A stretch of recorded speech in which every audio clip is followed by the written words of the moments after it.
Fala, Freela! Vai começar a meia hora mais valiosa do seu dia, o podcast para pensadores criativos do carreirasolo.org, voltando na velocidade da luz, em programas mais enxutos, trazendo dúvidas que todos os freelancers querem ouvir, respondidas. Aqui do Rio de Janeiro, Mauro Amaral, querendo ensinar você a ganhar mais pela sua hora trabalhada. De São Paulo, Carolina Vinha, sempre ouvindo. Aqui Maurício Domeni, querendo aprender como cobrar mais caro. Fundamental. E é isso, vamos tentar responder a essa questão muito procurada em nossas redes, nosso grupo no Facebook, todos os ambientes por onde a gente está interagindo com a nossa audiência, que é como cobrar pelos trabalhos freelancers. A nossa ideia aqui foi pegar você pela mão nesse programa e apresentar as principais maneiras de se fazer isso, as vantagens, desvantagens, pegadinhas e possíveis saídas para as questões que envolvem cobrar pelos seus trabalhos, ter ou não FII mensal, etc. e etc. Vamos começando logo pelo mito da formação de preços, né? Que é um assunto bem complexo, e valeria até um programa só sobre ele, mas a gente quer aqui nesse Como Cobrar apresentar alguns modelos de você formar seus preços. A gente pode falar de tabela, a gente pode falar de homem-hora. O que vocês praticam aí? Eu uso tabela. Eu tenho tabela e eu sou assim, de uma transparência absurda, porque eu mando a minha tabela aberta no Excel para o cliente. Falou assim, olha, tá aqui, tá vendo? Esse é o fator multiplicador, você me pediu tantos disso, então dá tanto. Aí assim, o cara já não me enche mais o saco, entendeu? Ah, mas e se for 4? Ah, e se for 8? Ah, se for 50? Meu filho, vai, você coloca o númerozinho aí, você já sabe qual é o preço final. Mas é porque eu sou preguiçosa, então eu acho que é por isso. Funciona, os meus clientes já estão acostumados comigo, já sabem que eu funciono assim, então vai. Mas eu não sei se isso é uma regra que dê para aplicar assim, em geral, não. Eu acho que aqui a gente cobra de 3 formas diferentes. A Carol, como entrega peça, né, ilustração e tal, ela tem essa facilidade da tabela aberta. Aqui a gente gerencia equipe, então às vezes tem alguma diferença em quantidade de pessoas que eu aloco versus também a quantidade de conteúdo que a gente entrega em X tempo, que isso sim me permite ter desconto por volume. O Maurício tem uma composição de preço que tem a ver com atividades ao redor da entrega, né? Ainda um terceiro cenário, não é isso? Tem a ver com custos, mas tem a ver muito com cessão de direitos. E aí muda muito. Eu não consigo ter uma tabela, porque se é uma peça para veiculação interna de uma empresa, é um valor. Se vai para televisão, é outro valor. Se vai para TV fechada, é um valor. Se vai para TV aberta, é um valor maior. Se vai ficar 6 meses no ar, é um valor. Se vai ficar 1 ano no ar, é outro valor. Então, assim, isso falando de publicidade. Tem uma questão bem complexa na formação de preços, né? Mas uma coisa que eu acho muito fundamental e que muita gente erra é quando a gente pensa em quanto que eu vou ganhar para fazer aquele trabalho. E aí a gente pensa quanto tempo eu vou levar para fazer aquele trabalho, e isso é uma armadilha, porque a gente acaba pensando em custo por hora, só que a gente esquece que a gente não trabalha 8 horas por dia fazendo aquela atividade todo dia da semana.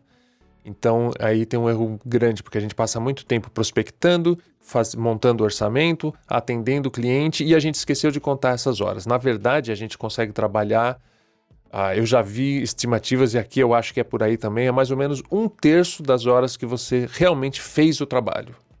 O restante do tempo é lidando com clientes, orçamentos, prospectando, não fazendo nada porque não tinha o trabalho, e assim, se você calcular quanto que você vai ganhar por mês e não considerar tudo isso, você toma um tombo. E além disso, você tem que considerar lucro, você tem que considerar que eventualmente você vai precisar terceirizar aquele trabalho. No caso muito pessoal de uma ilustração da Carol, não tem como fazer isso. Mas o Mauro, por exemplo, lida com isso toda hora, e tem trabalhos em que ele só gerencia. E tem que ser remunerado pela gerência daquilo. Às vezes a gente mandava algumas propostas, aí o cliente pegava o valor final, dividia pela quantidade de conteúdos que eu entregava. Dando um exemplo bem rápido.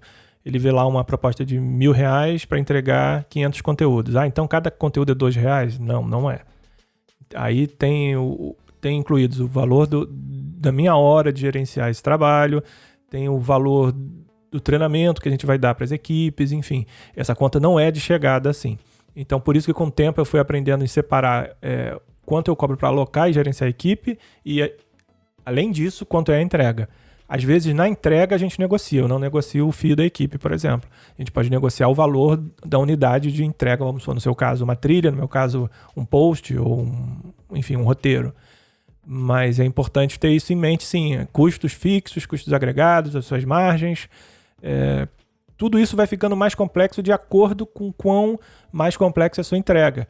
Se você está começando agora, Na verdade, a gente tem que aprender a calcular o valor da sua hora de trabalho, ver quantas horas você tem disponíveis para trabalhar naquele projeto e aí chegar a um custo de projeto para aquela entrega, certo? Certo. E considerar que em muitos casos você vai ter refações, alterações e tem que lembrar disso quando você for calcular quanto tempo você vai dedicar para aquilo. Né? Tem uma outra questão que eu queria abordar com vocês, que é a questão do valor de mercado também. Porque, assim, se você chegar à conclusão, por exemplo, de que aquele trabalho para você, né, assim, ele teria um preço, vamos supor, ideal de 100 dinheiros, né, e o mercado paga normalmente para esse trabalho 200 dinheiros, você não pode cobrar 100. Você vai estar se desvalorizando. O seu cliente vai entender que você não se dá esse valor, né? Assim, e talvez você não tenha a qualidade, né? Que você não tenha qualidade e às vezes o cara te descarta porque o seu preço foi baixo demais. Isso existe. Assim, eu sei que pode parecer meio absurdo para quem está começando, mas isso existe. Assim, você tem que saber também quanto que o mercado está acostumado a pagar para aquele tipo de trabalho. Ou então, o contrário, se você chegar à conclusão de que o seu custo vai ser de 400 dinheiros e o mercado paga 100, talvez não seja o caso de você pegar esse trabalho. Como a gente descobre isso, Carol? Quanto o mercado paga? Depende muito, assim, pergunta para colegas, né, assim, investiga. Muitas vezes existem tabelas publicadas. A ADG, a Associação dos Designers Gráficos, por exemplo, tem uma tabela pública de valores. Então você tem a referência da tabela. Você pode inclusive falar para o seu cliente, falar assim, eu cobro a tabela ADG, ou eu cobro sei lá, 3/4 da tabela ADG, entendeu? Assim, você tem até uma referência para poder até dizer para o seu cliente, olha, eu estou embasado nesse valor, que é uma tabela referencial da minha profissão. Eu acho que isso de perguntar para o colega é fundamental, ou seja, você precisa ter uma relação com alguns colegas e é usual isso em muitas áreas, não ter vergonha de fazer isso. Eu costumo fazer isso muito, por exemplo, eu trabalho muito com publicidade interna. Tenho colegas que trabalham com publicidade para TV, que não é muito a minha área, que eles cobram outro valor. E quando aparece um trabalho interno, eles não sabem quanto cobrar, eles sabem que não é aquele valor que eles cobram, mas não sabem. Me ligam e eu falo, a gente trabalha nesse valor aqui e funciona pra caramba. Ou às vezes eu vou... Cinema é uma coisa que eu faço pouco. Cada vez que eu vou fazer um orçamento para cinema, eu preciso conversar com alguns colegas que fazem mais, falam assim, quanto é que estamos cobrando para fazer esse tipo de trabalho? Porque é a única forma de fazer, e é isso, você corre o grande risco ou de estar muito fora do mercado, para cima, e não ter nem chance de ser avaliado para aquele trabalho, ou está muito baixo e ser considerado um amador porque você cobrou muito baixo. Então existe uma faixa ótima, acho que é isso que fala, né? Uma faixa ótima de preço entre o mínimo e o máximo que você deve cobrar para aquele trabalho. Você tem que ficar ali dentro. Mas tem um outro recorte, principalmente em quem está começando, que é a realidade geográfica de onde essa pessoa está também, né? Claro. Uma mesma entrega no Sudeste, no Sul, vai ter um valor, no Norte, no Nordeste vai ter outro, a gente sabe disso. Você trabalhar para fora vai ter outro, tem muita gente trabalhando para fora. É uma outra questão. Sim. Rio e São Paulo já são mercados que têm diferenciação de valor, né? Sim. Ainda é isso. Mas ainda ali na mesma esfera. Quando você vai para o Nordeste, a coisa ainda distancia um pouco mais. Então é importante ter essa conversa com profissionais que atendam a mesma área. Não quer dizer que você precise trabalhar lá. Eu já prestei serviço para o Nordeste e tive que adaptar meu FII, enfim, esse tipo de coisa.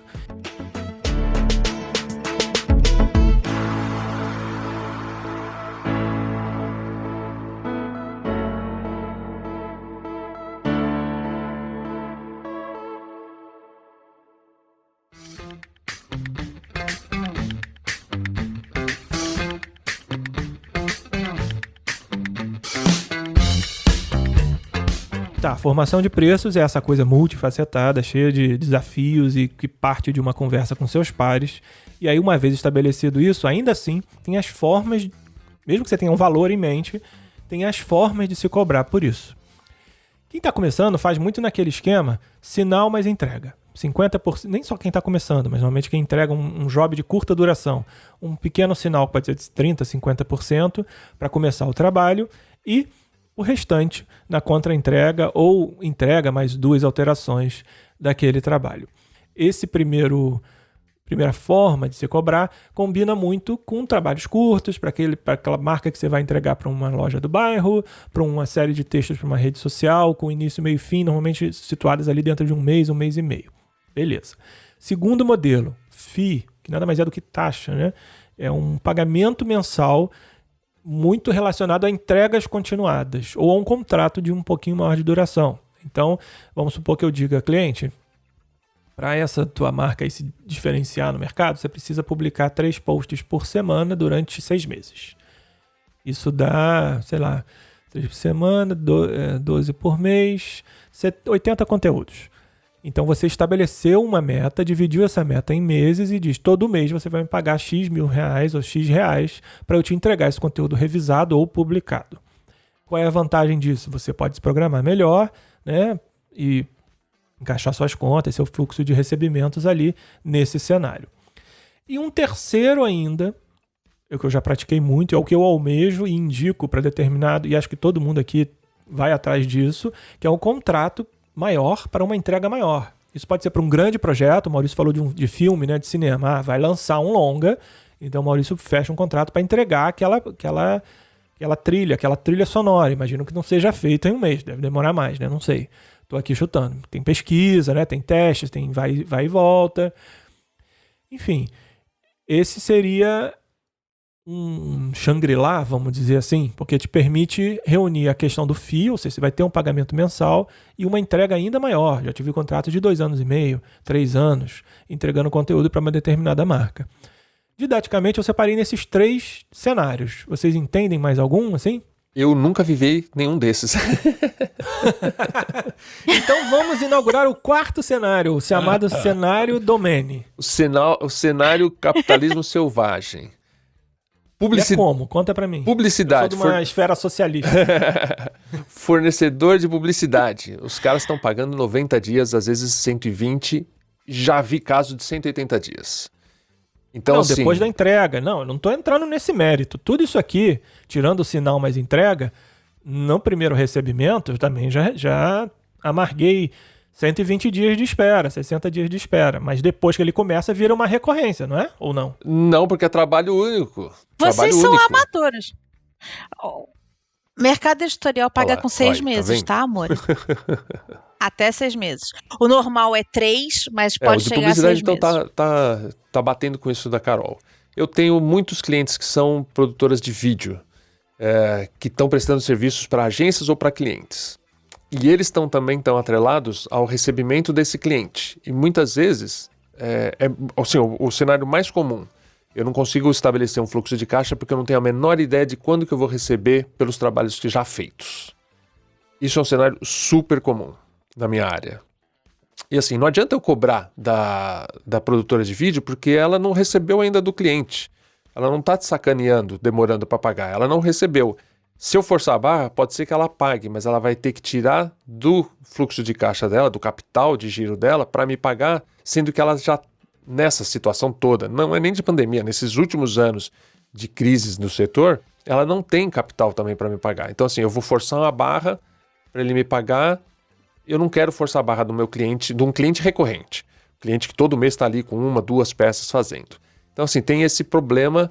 Para quem está começando e for encarar o problema é como é que eu vivo até chegar o primeiro pagamento daqui 3 ou 6 meses. Então, assim, é uma questão complicada que faz parte do negócio. Então, tem que considerar isso como um empreendedor, um empreendimento, um negócio, uma empresa.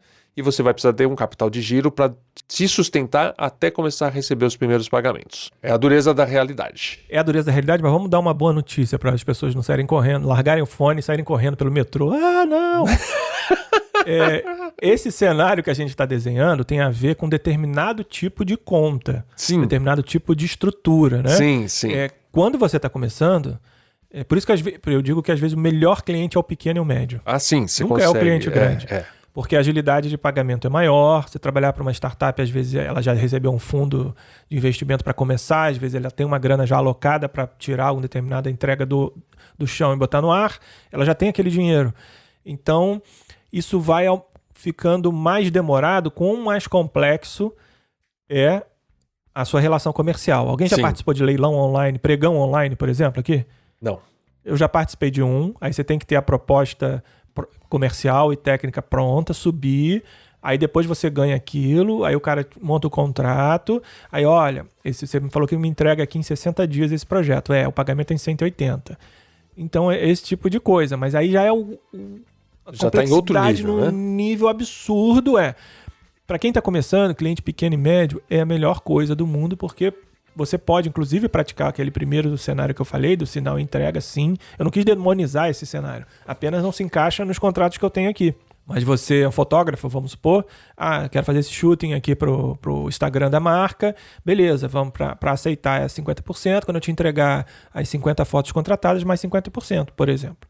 Então, só deixar claro que todos esses cenários que a gente está falando aqui acontecem, mas eles têm a ver com a exacerbação das relações comerciais e mercados mais complexos. Claro. Trabalhar para estatal, por exemplo, eu já fui cliente em estatal, ficava até com pena. Provava a proposta da agência ou do pequeno estúdio, eles entregavam um site ou a campanha de e-mail marketing bonitinha. Pode fazer a nota para 120 dias. Eu ficava imaginando, o cara, meu Deus, o cara... 4 meses, mas era a regra estabelecida lá pela companhia, entendeu? Sim, em alguns mercados... É importante entender. Alguns mercados você ter o sinal significa uma segurança, né? Por exemplo, fotógrafo de casamento, o cara não bloqueia a data para tu fotografar teu casamento se você não der um sinal generoso às vezes para ele, né? Tem isso, né? Tem o risco que você corre por começar aquele trabalho sem receber. Uma filmagem, por exemplo, os caras não começam a filmagem sem ter um sinal. Porque ele vai se comprometer com um monte de despesas. Trilha sonora de cinema, que eu vou gravar com orquestra. Eu não entro no estúdio sem receber a parte correspondente a essa despesa. Então tem tudo isso. A gente tem mercados e mercados. Por exemplo, mercado às vezes grande, de política. Você não entra num trabalho de política sem receber metade adiantado. Não, né? A política normalmente você cobra metade do dobro, né? Porque assim, não dá para confiar. Você já entra com um projeto pago. Enfim, eu já recebi dinheiro de campanha debaixo do viaduto na Barra. Assim. Em malas, né? Em malas, com o dedo mindinho de alguém. Já passei já coisas passou semelhantes. por coisas, né? Já passamos por coisas, enfim. Tem todos esses cenários assim. Mas o importante é saber que você tem que adequar o tipo de complexidade da sua estrutura de cobrança ao projeto. Então não adianta vir com um super contrato de FII para a papelaria do seu bairro que quer fazer um trabalho honesto no Instagram. Ela não vai ter até nem esse recebimento, às vezes, no mensal dela para fazer. Então, de repente, seria adequar melhor o sinal entrega. Da mesma forma, se você chegar para uma super companhia, sem citar nomes aqui, localizada num centro financeiro qualquer de uma grande cidade do país, eu falar, só vou fazer essa análise aqui de branding da sua companhia se você me pagar 50% agora. Não vai acontecer também. Então, assim, você tem que saber, além de montar o preço e como cobrar, como cada tipo de cobrança se adequa a cada tipo de mercado, a cada tipo de indústria. Mas, claro, gente, vocês estão ouvindo a gente, isso tem a ver com uma longa jornada de profissão. Quem está começando, funciona o sinalzinho e depois receber no final do projeto. Desde, é claro, que você entregue, desde, é claro, que isso esteja atrelado numa proposta dizendo a quantidade de alterações que você topa fazer por aquele valor, o que você vai entregar no final. Eu já deixo claro, por exemplo, desde o início, o que eu vou entregar em todos os projetos, porque é clássica essa, né? Maurício deve passar por isso também. Entregou a trilha, tipo assim, e se tivesse aqui um quarteto de cordas agora, o que vocês acham? Sabe assim, inventa um escopo que não estava contratado. Então é importante ter tudo muito delimitado, muito bem planilhado, para isso ser honesto em todas as para os dois lados. E eu acho que é importante lembrar que essa é uma relação, né? Então, assim, não é eu vou ditar como eu quero, ou o outro vai ditar como eu quero, eu tenho que aceitar, né? Isso é uma relação. Então, assim, você sempre pode falar assim, como vocês estão acostumados a trabalhar? Eu estou acostumado a trabalhar com meio a meio. Como é que a empresa de vocês está... Isso é uma relação, há um diálogo possível. né? Então, é importante ressaltar isso. E também essa confiança com os seus clientes e dos seus clientes com você é algo que se constrói, né? Então, sei lá, eu já tive livro que saiu publicado, que foi lançado, lançamento, foi colocado em livraria e depois foi feito o contrato por uma questão absolutamente pessoal, porque eu não estava na cidade naquele momento.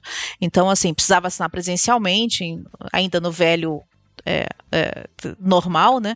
Enfim, e isso pode acontecer. Se é uma relação de confiança, não tem problema. Você não precisa parar a produção, você pode começar a fazer e depois resolve a burocracia, né? Se você não conhece a pessoa, se você não conhece a empresa, ela não vem indicada por ninguém, você não tem a menor ideia de onde surgiu aquilo, vamos botar no papel, vamos, né, estabelecer e tal. Quer dizer assim, é sempre uma relação. Isso é uma coisa muito importante da gente lembrar. É uma relação de você com o seu cliente, do seu cliente com você e dos dois com o mercado. Com clientes que eu trabalho já há bastante tempo, e é uma coisa razoavelmente comum na minha área, eu não consigo dar o meu preço, porque quando o cliente vem, ele já deu o valor, digamos, a produtora de vídeo, ela já deu o valor dela para o cliente, já foi aprovada, ela já está em produção e já tem lá na planilha dela o valor para a trilha sonora. Ela me comunica, para esse trabalho eu tenho tanto. Eu faço a mesma coisa quando eu vou contratar locutores, para esse trabalho eu tenho tanto. Não é nada raro, é razoavelmente comum eu começar o trabalho, entregar o trabalho sem saber quanto é que eu vou ganhar naquele trabalho. Por quê? São clientes que já é uma confiança, não é cliente mais, é parceiro de verdade, não é aquele parceiro que é parceiro só para roubar de você, né? Não, é parceiro de verdade, existe uma confiança muito grande. E ele vai tentar me pagar o máximo que ele consegue pagar dentro daquele job e vai me pagar na data que ele consegue pagar. Então, assim, com o passar do tempo, isso é a situação ideal em que está todo mundo trabalhando junto. Não está num esquema de um explorando o outro tentando tirar o máximo dele, ele tentando pagar o mínimo para mim, né? Então acontece muito isso. Em algumas situações, o cliente que vai te dizer quanto que ele pode pagar por aquele serviço, né? Às vezes, para quem está começando, se é um cliente que... Às vezes ele nunca nem fez um site, mas ele pode falar, por exemplo, olha, eu estou esperando gastar R$1.000 para fazer um site. Então, se você consegue essa informação, também é uma boa forma de você começar o trabalho. Não adianta, ao invés de você ficar tentando adivinhar, vou cobrar dele 3.000 para fazer o site. Se ele só está pensando em gastar 1.000, ele não vai arrumar esses outros 2.000. Descobrir quanto que o mercado, aquele mercado específico, o dono daquela loja do bairro, está disposto a pagar por aquilo e ver se você consegue executar aquele trabalho dentro da verba que ele tem disponível, né? É um outro jeito de pensar também. Você sempre pode recusar o trabalho, não seja estúpido. Fala assim, não é, sabe, enfia o trabalho, não é isso. Mas fala assim, olha, nesse momento eu não tenho condição de pegar esse trabalho por esse valor. Isso acontece, eu já recusei muito trabalho. Ou por esse valor eu posso fazer isso. Exatamente, isso acontece. Achar uma outra situação. Você não deixa o job na mesa. Pega o job e ofereça, dentro desse valor eu posso fazer esse tipo de coisa. Com essa simplificação, eu não vou desenhar o logo, a gente vai usar o logo velho que você tem, enfim. Claro. Sempre tem jeito. Mas existem jobs que não dá para dividir, né? Então, assim, eu não posso entregar meia ilustração, por exemplo, né? Claro. Então, mas eu posso chegar e falar assim, olha, eu sinto muito, por esse valor não paga o tempo que eu vou gastar com isso. Infelizmente, nesse momento da minha vida, eu não posso pegar, eu posso te indicar outro profissional que pode te atender, entendeu? E tudo bem, assim, falar isso, é honesto. Né, assim, não sai aceitando só porque, puxa, me procuraram, olha, eu estou tão honrada que me procuraram, então eu tenho que aceitar. Não é assim que funciona.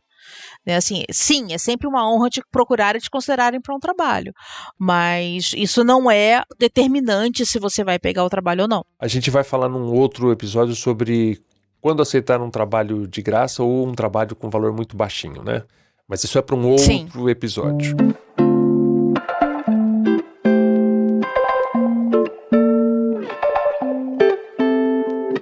Ok, já decidiu quanto que você vai cobrar do cliente. Como apresentar esse valor para o seu cliente? Durante muito tempo, eu apresentava um orçamento fechado. Trilha para isso, custa X. Ponto. Super sucinto. E há pouco tempo, um amigo meu, que é um cliente também, falou para mim, Maurício, legal, mas discrimina esse valor, coloca todos os itens que você vai usar e coloca valor por valor para cada passo, para cada etapa do trabalho, porque o cliente vai olhar e ele se sente confortável sabendo onde cada centavo dele está sendo gasto. E eu comecei a fazer isso, cara, e dá uma diferença. O meu orçamento que só tinha uma linha escrito custo 10, agora tem uma tabela com 8 linhas, produção 2, criação 2,5, e vou colocando valores quebrados e tentando fazer algum sentido, e no final o cara olha e fala assim, entendi porque custa 10. E é engraçado, eles não existe muito espaço para negociar, talvez o cara não tenha aquela verba, mas ele entende por que custa tanto, faz uma diferença absurda. Claro que muitas vezes não dá para fazer isso, mas por exemplo, um fotógrafo ele pode colocar manutenção da câmera, baterias, que isso tem custo, um assistente custa tanto, transporte custa tanto. Vai colocando item por item e a pessoa entende por que custa 10. E ela não fica... Porque senão ela fica assim, ele chutou 10, eu vou oferecer 8. Dá essa sensação de que você está chutando. Isso. E na real, você tá, mas... Você finge que não. Eu mando a tabela aberta muito por conta disso. Sim, é muito engraçado. Desde que eu passei a mandar a minha tabela, eu mando a minha planilha do Excel para o cliente. Fala assim, eu calculo meu preço assim, preenchida com o que ele pediu, portanto, o valor total é tanto. Né? Então é muito engraçado porque desde que eu comecei a fazer isso, já dei uns 5 ou 6 anos mais ou menos, eu só tive um cliente que renegociou o preço. Essa transparência ajuda, só para complementar a questão da planilha aberta, eu também faço isso e faço ainda um outro detalhe, se em alguns casos eu abono uma tarefa minha, por exemplo, entra como um investimento meu, principalmente para viabilizar um projeto que eu quero muito, tipo assim, eu não vou te cobrar como editor, vou te cobrar só como roteirista, por exemplo. E aí, mas eu deixo ali quanto seria o custo se fosse pago e deixo claro quanto ele está recebendo de bonificação nossa. Boa. E outra coisa, eu já vi muito no meu lado cliente, que eu já fui, agência também, isso sendo aberto aos poucos. Então, no primeiro momento você bota assim, grosso modo, criação, produção, head account, impostos e tal. Aí o cara diz, abre pra mim aí essa criação, deixa eu ver. Aí você entrega uma segunda planilha, diretor de arte, redator, entrega da arte, Isso pode ser no aberto aos poucos também, à medida que você tem um bom relacionamento com o cliente também. Outro truque da impressão que é um golpe que a gente vai dar no cliente, né? Não, mas uma técnica, vai? Outra técnica é você apresentar 2 ou 3 opções, idealmente 3 opções. Uma mais simples, uma média e uma mais complexa. Por quê? Porque o cliente pode olhar aquilo e falar assim, ok, eu não tenho dinheiro para fazer a mais complexa, mas a média cabe dentro do que eu quero fazer. Então ele deixa de ter a necessidade de ir consultar o mercado se é alguma coisa que ele não sabe quanto custa. Um site, por exemplo. Ninguém sabe quanto custa um site. Porque a pessoa faz um agora, vai fazer de novo dali 3 anos, sei lá. Não é um valor, não é uma compra recorrente que ela tem aquele valor. Se você apresenta opções, ele já se sente confortável e fala assim, ok, eu já tenho como comparar o valor. Então isso é uma técnica para evitar que ele vá olhar a concorrência. E a outra técnica é a técnica de ancoragem de valor. Quando você coloca um valor do mais complexo, o médio, ele já pensa, olha, é mais barato. Procurem, tem vídeos no YouTube, tem textos falando sobre ancoragem de preço. É uma técnica muito interessante e eu teria que gastar muito tempo aqui para falar nisso, mas então fica com a informação e vai pesquisar, porque isso ajuda muito a trabalhar, a conseguir cobrar um valor melhor.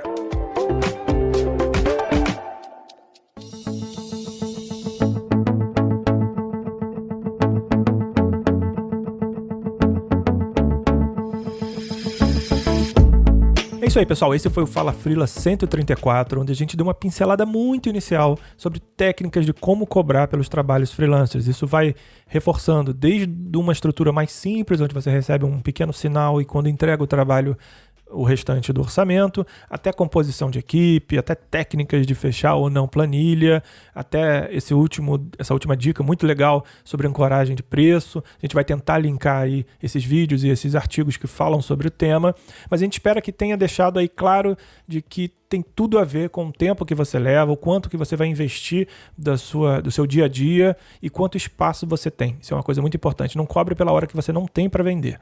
Porque, do contrário, você vai estar trabalhando negativamente a marca de profissional freelancer que você está construindo. É como aquele cara que pega 50 obras para fazer, sabe? E não tem tempo de fazer 2. Mapeie muito bem as horas que você tem livre, lembrando que você precisa de lazer, sim, você precisa descansar, você precisa cuidar da saúde mental, você precisa ter uma qualidade de vida bacana e tente, com o tempo, com a sua experiência e portfólio, aumentar o valor dessa hora que você tem livre e não vender muitas horas baratas. Eu acho que isso é um grande ensinamento aí que a gente pode trazer para vocês. É isso, pessoal. Eu sou mauroamaral.com. Não sou não. O cara virou um link, virou uma URL. Aqui não, aqui é outro. Não, eu sou... Existe o mauroamaral.com, mas é outra persona. Eu sou o Mauro Amaral, head da contemconteúdo.com, que produz, edita, mixa, lança e divulga esse podcast todas as segundas-feiras para você. E eu sou a Carolina Vinha. Você me encontra no carolina.vigna.com.br. Eu sou Maurício Domeni e eu tento não atrapalhar muito aqui. E o meu trabalho você encontra em studionext.com.br. Imagina. E na semana que vem, pessoal, a gente vai responder a pergunta que nunca quer calar. Maurício, fala daí. Você não sabe. Eu não tava vendo aqui. Eu faço Trello, eu faço pauta à toa. Eu acabei de fechar o Trello, pô. Como conquistar novos clientes nesse mundo pós-pandemia? É a pergunta que mais nos fazem em todas as redes sociais. A gente tem a resposta? Não. Mas vamos tentar, claro, trazer algumas abordagens para essa situação, para esse momento, para essa nossa audiência aí que esperamos esteja gostando desse novo formato. É isso, pessoal. Espero que vocês tenham gostado. Até a semana que vem e grande abraço.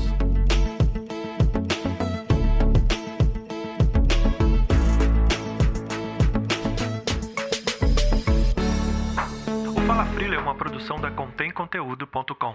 Se a sua marca, agência ou empresa quer começar a contar histórias em áudio e não sabe como, a gente sabe.